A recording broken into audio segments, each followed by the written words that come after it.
Você já se sentiu invisível?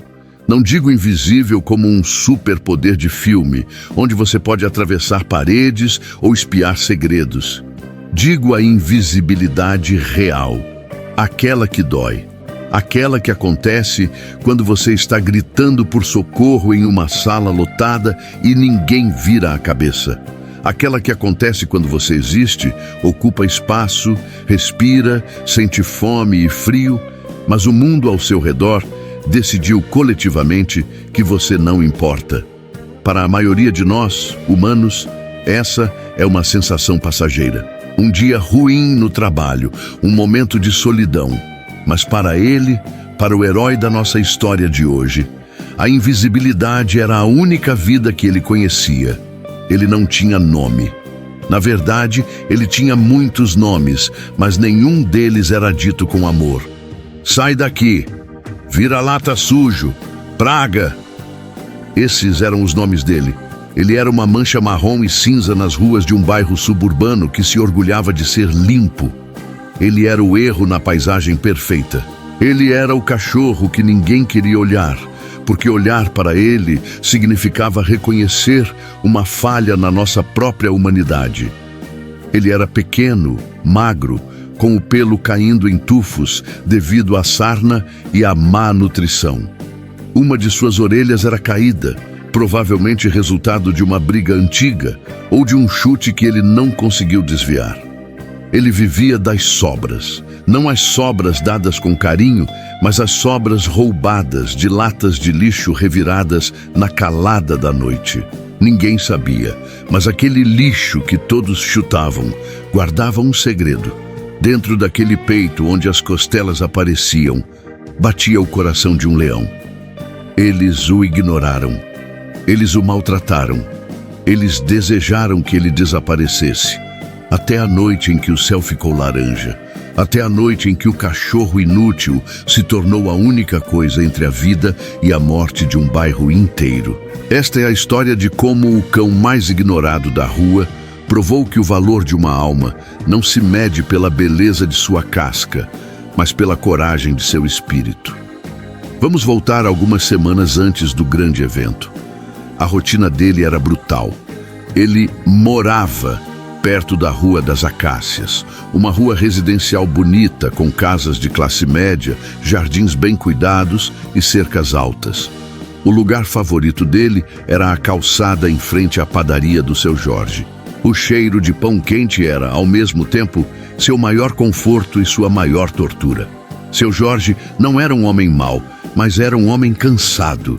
Ele via aquele cachorro sarnento na frente do seu negócio e pensava: isso espanta a clientela. Então, toda manhã, a cena se repetia. O cachorro abanava o rabo timidamente e esperançoso. Seu Jorge saía com uma vassoura. Xô, vai passar doença para outro lugar. O cachorro encolhia o corpo, colocava o rabo entre as pernas e corria para o outro lado da rua. Ele não rosnava, ele aceitava. Na cabeça dele, talvez ele merecesse aquilo. Talvez a vassoura fosse tudo o que o mundo tinha para oferecer. Havia também a dona Clotilde, a senhora da Casa Verde. Ela tinha 2 poodles brancos e imaculados. Quando ela passeava com eles e cruzava com o nosso vira-lata, ela pegava seus cães no colo com nojo, como se o vira-lata fosse radioativo. Não cheguem perto, queridos. Ele é perigoso. Perigoso. Ele que tremia com o barulho de um trovão. Ele que nunca tinha mordido ninguém, nem mesmo quando as crianças do bairro jogavam pedras nele por diversão. Mas havia uma exceção. Sempre há uma exceção. No final da rua morava o senhor Almir, um viúvo, aposentado, que passava os dias sentado na varanda ouvindo rádio. O senhor Almir não tinha muito dinheiro e andava com dificuldade. Um dia, o vira-lata parou no portão dele. O velho olhou para o cachorro. O cachorro olhou para o velho. Não houve vassouras, não houve gritos. O senhor Almir entrou em casa e voltou com metade de uma salsicha fria. Ele jogou por cima do portão. Coma, rapaz. Você precisa mais do que eu. Aquele foi o primeiro gesto de bondade que o cachorro recebeu em anos.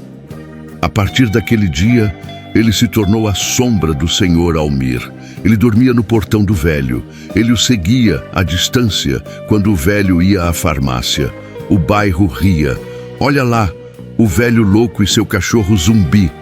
Para o mundo, eram dois estorvos. Dois seres que já tinham passado do prazo de validade. Mas o cachorro sabia de algo que os outros não sabiam.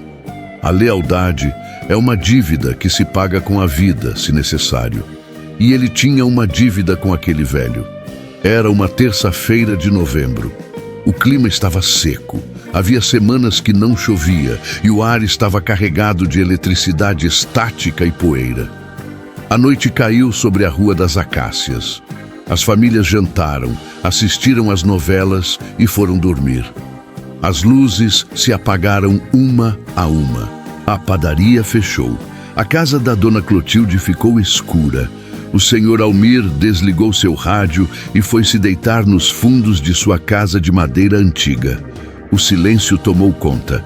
Aquele silêncio pesado das 3 da manhã. O nosso vira-lata estava em seu posto, enrolado em um pedaço de papelão úmido perto do portão do senhor Almir. Ele estava dormindo, sonhando com salsichas infinitas, quando algo o acordou. Não foi um barulho, foi um cheiro. O olfato de um cachorro é milhares de vezes mais sensível que o nosso. Antes que a fumaça fosse visível, antes que o fogo estalasse, o nariz dele captou a mudança química no ar. Cheiro de fio derretido, cheiro de madeira velha aquecendo.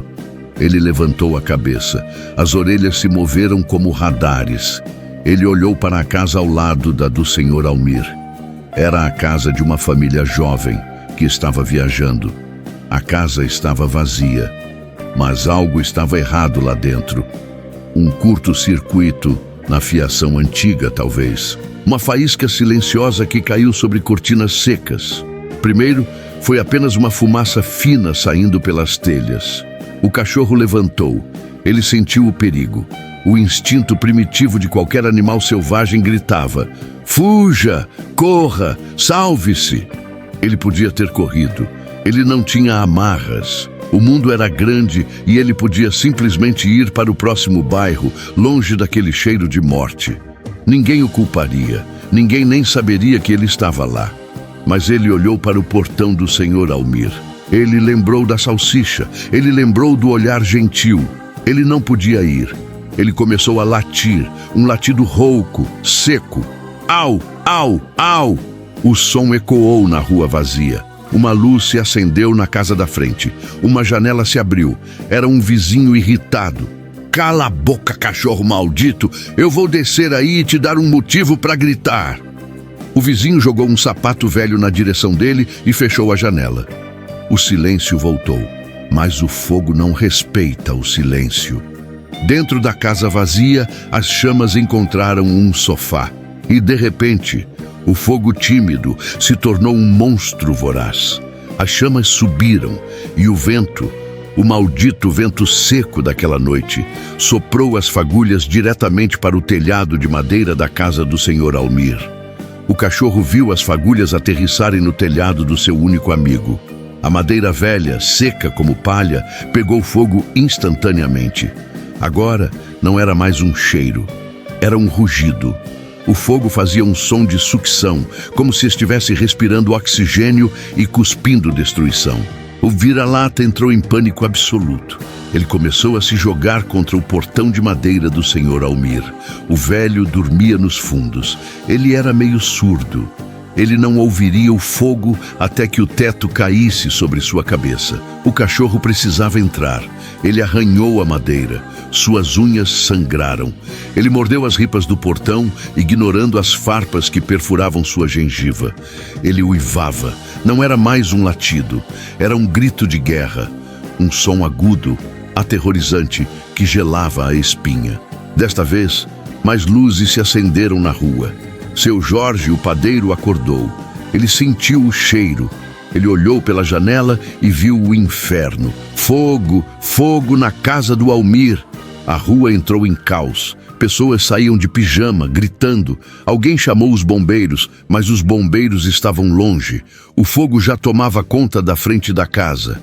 A varanda onde o Sr. Almir sentava estava em chamas. As pessoas gritavam: "Seu Almir, sai daí!" Mas ninguém entrava. O calor era insuportável. A fumaça preta cobria a rua. O medo paralisou a todos. Eles eram vizinhos, eles gostavam do velho, mas o instinto de autopreservação falava mais alto. Não dá para entrar, é suicídio. Foi nesse momento que o portão, já enfraquecido pelo fogo e pelas batidas do cachorro, cedeu uma fresta. O vira-lata não hesitou. Enquanto os humanos recuavam, cobrindo o rosto com as mãos, o cachorro avançou. Ele mergulhou na fumaça preta. Ele desapareceu dentro da fornalha. "O cachorro entrou!" Alguém gritou.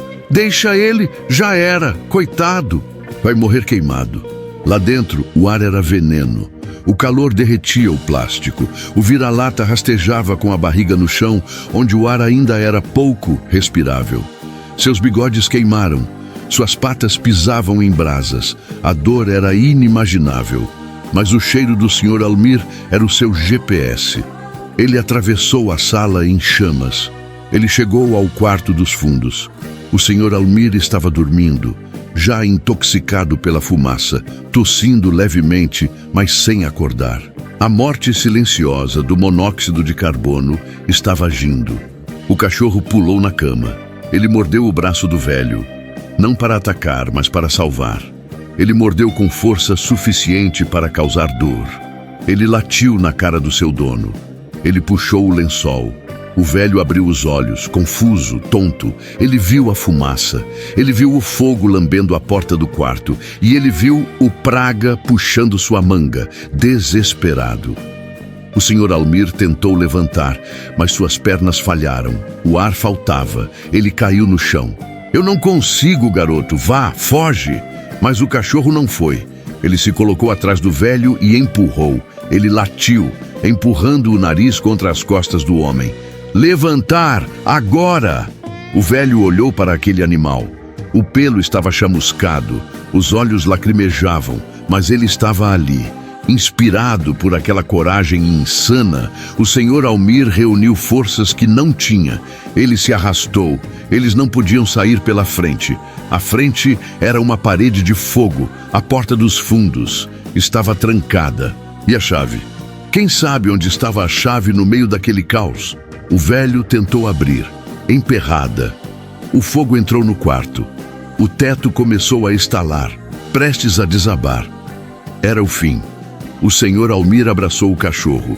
"Desculpa, amigo, morremos juntos." Mas do lado de fora, a audição aguçada dos vizinhos captou algo.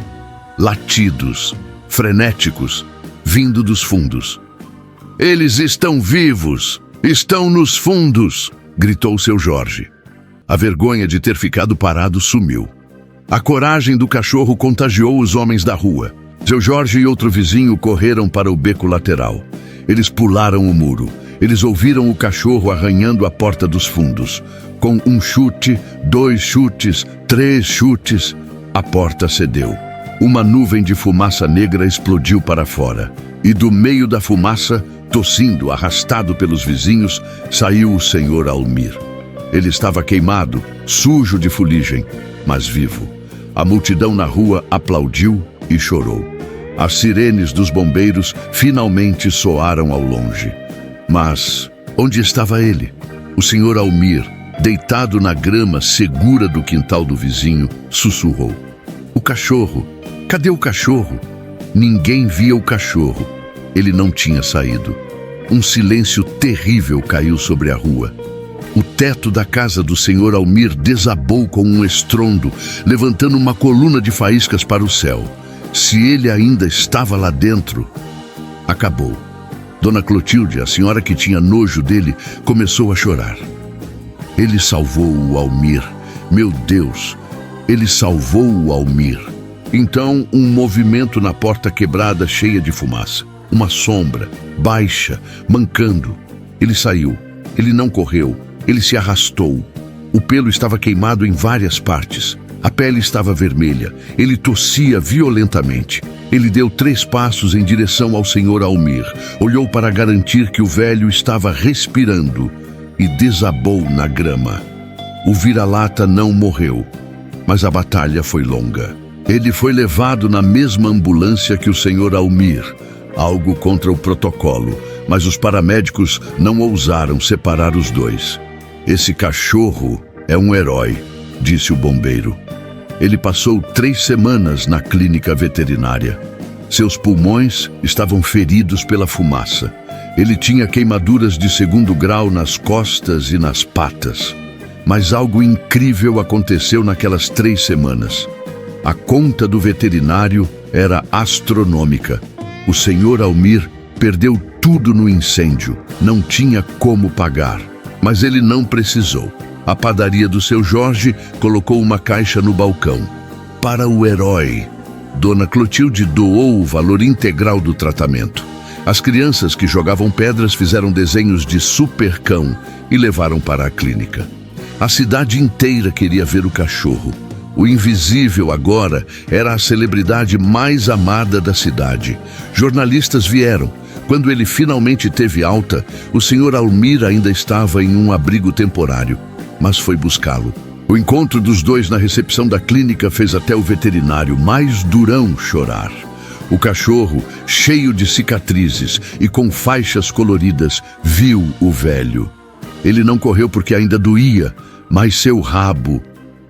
o rabo parecia um helicóptero. O Sr. Almir se ajoelhou, abraçou o pescoço do animal e chorou. Obrigado, filho. Obrigado. Eles saíram da clínica, mas não voltaram para a rua. Uma campanha na internet arrecadou dinheiro suficiente para reconstruir a casa do Sr. Almir. E claro, a casa nova tinha um detalhe especial. Uma casinha de cachorro acolchoada, aquecida e com o nome dele gravado na frente. O nome. Ele não era mais Sombra, Vira-lata ou Praga. O Sr. Almir olhou para a cara dele, aquele rosto que tinha atravessado o fogo por amor, e disse: o nome dele é Boris, porque em eslavo significa guerreiro, e eu nunca conheci um guerreiro maior que este. Hoje, se você passar pela Rua das Acácias, vai ver Boris. Ele ainda tem as cicatrizes. O pelo nas costas nunca cresceu totalmente onde o fogo tocou. Ele ainda manca um pouco nos dias frios, mas ele não é invisível. Quando ele passa, o seu Jorge sai da padaria com um pedaço de presunto de primeira qualidade. Para o chefe, ele diz. Dona Clotilde para fazer carinho nele. Até os poodles dela parecem respeitá-lo agora. Boris nos ensinou algo que nenhum livro pode ensinar. Ele nos ensinou que heróis não usam capas. Às vezes eles têm pulgas, às vezes eles comem lixo. Às vezes eles são as criaturas que chutamos para longe. Mas dentro deles reside uma capacidade de amar que nós, humanos, com toda a nossa inteligência e tecnologia, ainda lutamos para compreender. Naquela noite, o fogo queimou a casa, mas também queimou a cegueira daquelas pessoas. O fogo revelou o ouro que estava escondido sob a sujeira. Boris provou seu valor não porque precisava provar algo para os humanos, mas porque amar e proteger era a única coisa que ele sabia fazer. Então, da próxima vez que você vir um cachorro na rua, sujo, mancando, olhando para você com aqueles olhos pidões, não desvie o olhar. Não o chame de praga. Lembre-se de Boris. Porque você nunca sabe se aquele ser invisível é o anjo que um dia vai carregar você para fora do fogo. Se a história de Boris tocou seu coração, se você acredita que todo cachorro merece ser visto e amado, deixe seu like agora. Compartilhe este vídeo com alguém que precisa de esperança. E me diga nos comentários o que você faria pelo seu melhor amigo de 4 patas. Obrigado por assistir e até a próxima história.